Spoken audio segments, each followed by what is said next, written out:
Hello, Internet Magic Man here from MMOBomb.com, and today we're doing another first look. This time it's for DK Online, a free-to-play MMORPG published by Area Games, developed by SG Internet and RPG Factory. Now, it's currently in beta, so we're going to spend about 15-20 minutes or so, don't hold me to the exact number, checking out the game, giving you a few opinions and some first peeks at different things in here, but keep in mind, of course, since it is beta, things are subject to change. So right off the bat, we start with Magic Woman, who I've gotten up to level 12, and of course she's wearing sensible clothing. You can create up to 3 characters, so let's take you through character creation real quick. Not a lot to speak of, so we're going to kind of gloss over this. We've got 4 races: the human, the elf, the phalanx, and the lycan. So you pick your race and jump to the next one. Now, there's also 4 classes. However, your particular races can't be all 4. So in this case, we've picked... what the hell did I pick? The phalanx? Yeah, the phalanx. They can only be a warrior or a shadow mage. So let's take a look at the elf, warrior, and sorceress. So they're limited on your class based on your race. Also, a lot of people are going to find this as a negative right off the bat. It's gender locked. 2 male classes, or 2 male races, 2 female races. So you don't have a choice. You pick a human. You are a male, and you could be a warrior or a paladin. That's it. Now, again, all this stuff could change. Who knows? Faces, creation, it's all presets. Hair, a couple of colors. Maybe they'll add to this as we go. Who knows? But that's it. And then you can take a look at some different level-based armor as well. So, like I said, there's not a ton to speak of here, except for... Whoops, helps if I pick the right class or race. You have to excuse me, I've got a little bit of a cold, so I'm sorry if I sound a little bit froggy. Yeah, except for jiggly physics, and it's even worse in-game as well. So you don't have any options to increase or decrease size, but yeah, there you go. My main, I guess it's my main, we'll call it, is the Shadow Mage, and there's the default outfit. Super protective, little upskirt going on there. You don't even need to go upskirt. I mean, it's kind of ridiculous. And of course, just as any lady that is about to go into combat, she will put on her 6-inch heels. So, yeah, they're taking a little liberties with the females there, but oh well. So, we're not going to jump into level 1 action. We're going to jump right into 12 since I've played it for a little while now. And the reason I feel okay doing this, I normally don't, it's because the action doesn't change. It's basically the same thing, just in different areas. So, here's the game proper. Right now, I will tell you, if you are in beta, you've probably already experienced this. There are occasional frames per second issues, and there's no graphics optimization right now. You can change, most people can change the sliders, but it doesn't actually reset your graphics to any particular standard. So we're gonna put this in a higher resolution and just bump it down to 720 anyway to try and give you the best view in a game that isn't particularly optimized for graphics yet. So right off the bat, you can see it's typical MMORPG user interface. We've got our action bars down here, chat panels, HP and MP, name, level, minimap, quests, and your bars over here for your different inventory and character sheets and stuff. Experience at the bottom. Movement WASD if you want to. The right mouse button is a camera swivel. The right mouse button is click. Okay. I'm going to get a couple things off my chest here after playing this for a few hours now to get a feel for some cool things in it and some things that I don't like. I'm going to give you the bad things that I've noticed so far right off the bat. There's a few of them.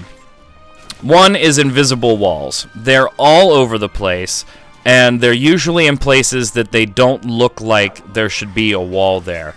You'll see a gap in a mountainside, and you'll want to run through it, and as soon as you get there, it won't let you do it. Also, point click only works if you do it in smaller increments, because it's very, very easy to get your character stuck on an invisible wall, or even on a real wall. For instance, I'll show you. It's not... The point and click is not done to the point where I can click here and it's smart enough to have me run around any obstacles. So I get stuck, and now I can't even point and click. I've got to manually WASD get out of there, hopefully. And apparently Magic Woman loves her some jumping. It does something for her.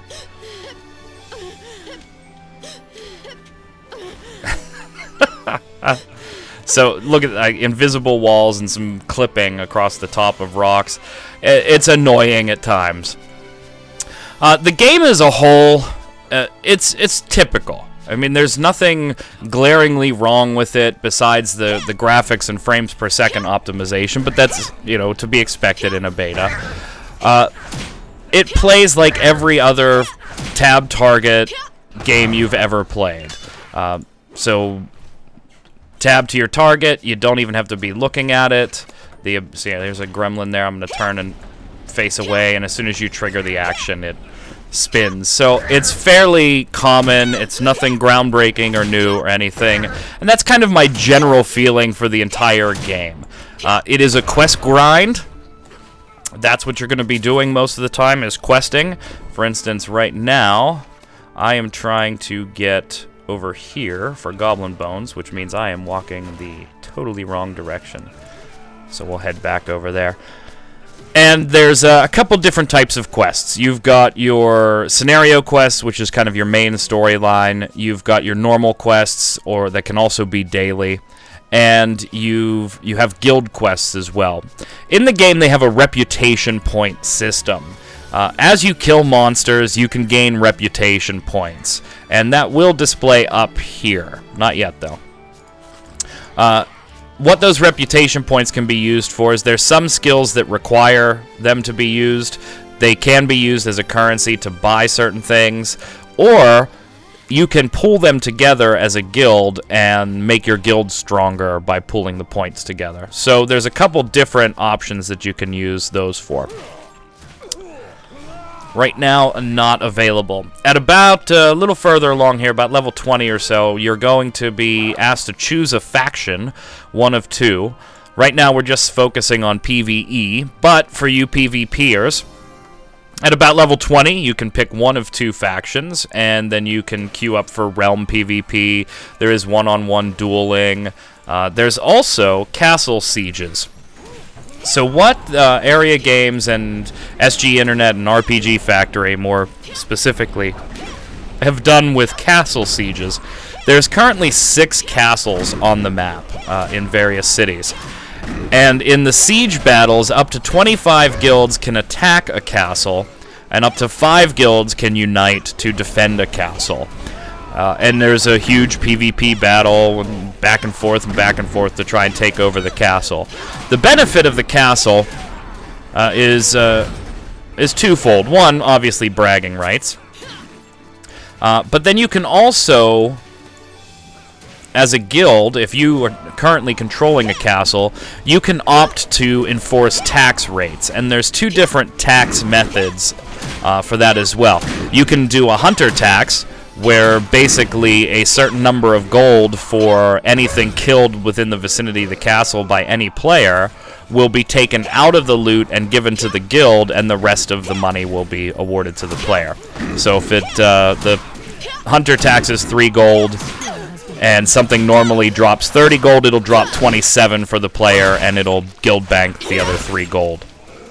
The other tax is a sales tax, where all vendors that are inside the castle will have a certain tax rate, anywhere up to 40% placed on every item. So a normal priced item would become more expensive for players that purchase them in that particular castle. So there is a benefit to owning the castles besides just bragging rights. It's a nice way to continue to strengthen your guild. That's the game's heavy focus, is on guild and group PvP. The PvE I'll be honest, it seems like it's just tacked on here as the mechanic to level you. It's straight quest from place to place, pretty linear. As you can see, the map gives you exactly where you're going to go and tells you exactly where you need to turn it in. It's not a real challenge. It just keeps going and going and going. I like a quest grind, so I'm okay with it. If you're not a quest grinder, then this isn't the game for you, because that's what the bulk of the game is going to be as you're trying to reach max level to do your guild PvPs and whatnot. Max level currently, by the way, is set to be 50. I believe in the beta here it's only 35, but at launch it should be 50 with plans to expand. So let's talk a little bit about your character and their actual development. One thing that I will give DK Online a plus for is the website actually has some pretty useful information on it for the game not even being launched yet. Your character sheet looks pretty familiar to anything you've ever played here. You've got a couple core attributes. Each level you get, you'll get a stat point, and you son of a goblin. Each time you level, you'll get a stat point, and you can tack it into whichever attribute you want. The website is actually pretty helpful in this case, because if you don't know a lot about MMORPGs and you don't have a basic idea of what each type of class is going to do and what stats would be important, the website will actually tell you these are the stats that are important to you, these are the order of importance, these are the stats that you can totally ignore if you're going to play this class. So I thought that was kind of useful for people that may not be all that familiar with, okay, I'm going to be a caster, I want wisdom, I want intellect, etc., etc. This is not going well.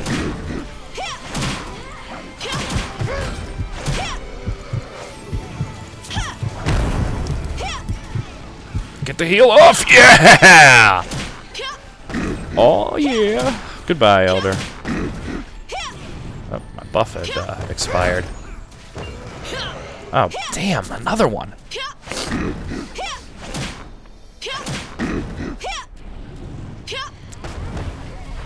So typically, my character is going to be more of a heal character or a support. There is a build for DPS, but in most cases it's going to be heals or support. Your skills work like every talent tree you've ever seen before. So you've got your different buffs up here that I've only unlocked one so far. You've got 2 different trees that you work your way through. Each time you level, you get a point. And there's your special, which I have not unlocked yet. So anything that you've ever played, World of Warcraft, just about any normal run-of-the-mill MMORPG, it's the exact same thing as far as your skill progression. Drag them to your hotbar and go. Now, if you die, there is an experience penalty. It's 5%, so you will lose experience. I've been trying to get the math correct and close enough when I level to see if you can down level. Like in Final Fantasy XI, if you died, you lost 10% of whatever you needed to level, and if it was enough to send you back a level, it would. It just has not worked so far. So if we come across it, great. If I come across it, I'll put it in the comments below whether you can de-level or not, but you do lose 5% each time you die.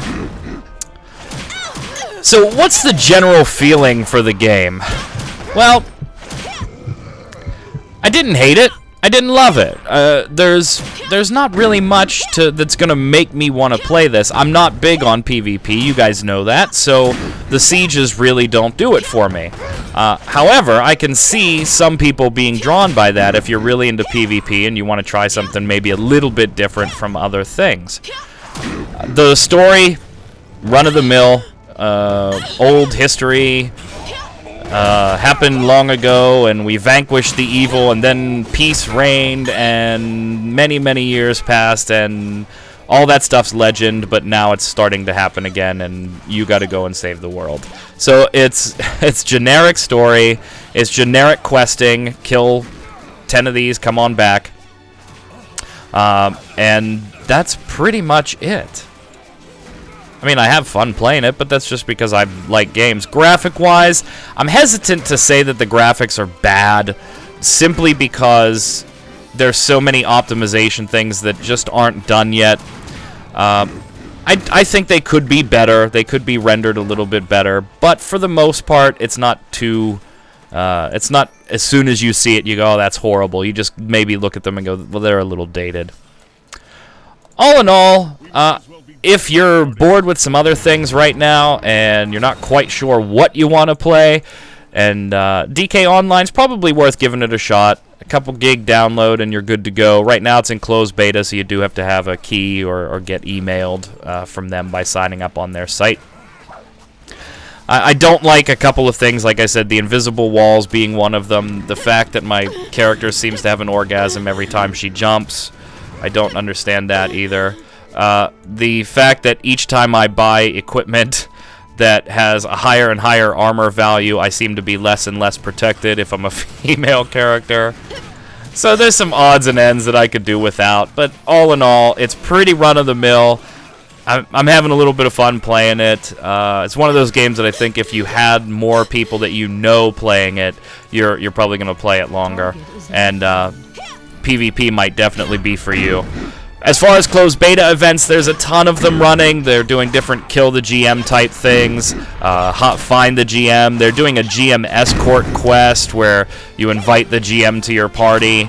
You have to turn on your PK like I have on right now, and try to survive as long as you can, escorting the GM from point A to point B.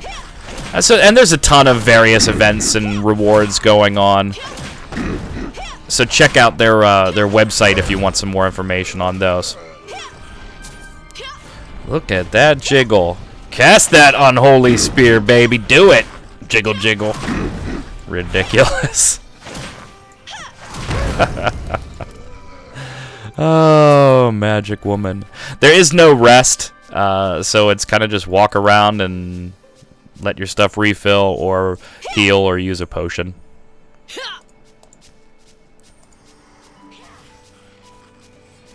Where the hell am I going now? Report to who? Ah, back in the city. Here's one more thing that kind of grinds my gears.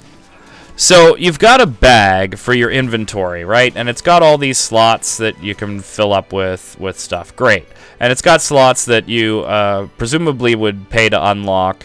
However, I have no idea how much they are. Can't read Korean. So... okay, fine. No big deal, right? Yeah, there's actually kind of a weird mechanic that they're going to utilize here. It's on the website. You can take a look at it. If you've played any of the Elder Scrolls, then you're familiar with encumbrance and having too much stuff on you. They're doing the same type of thing. At least they plan to. It's on the website. They're doing the same type of thing with this, where if your bags keep getting more full, you're going to be weighed down. And depending on how much weight you're bearing, you are going to have certain penalties hit you. So from 0 until 49% of this weight meter that they show you, you're fine, no big deal. Once you hit 50% to about 82%, you cannot heal yourself anymore until you empty your bags, either put some stuff in storage in the bank or... obviously sell it to a vendor or whatever. Once you hit 83% and above, you can't even... there's that weird point and click where it's not smart enough to walk around the corner. Once you hit 83%, their plan is that you can't enter combat. So you've kind of got to book it to your bank or to the vendor, or you're going to get your face smashed in by aggressive monsters, and you can't even enter combat, and you can't heal yourself. You can use potions, but you can't use, like, heal spells and things like that. Really weird mechanic for an MMO, especially one that is going to have a certain number of bag slots. It seems to me like it should be one or the other. Give me 50 bag slots and the ability to buy more, or put this weird weight mechanic in there, and then I can carry unlimited stuff. Each thing just has its own particular weight that is going to factor into this. Really weird mechanic, in my opinion, to put in conjunction with a bag. So, I'm really hoping that type of thing gets removed. That does not appeal to me at all.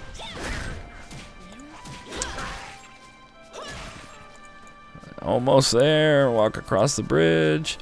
You can't swim.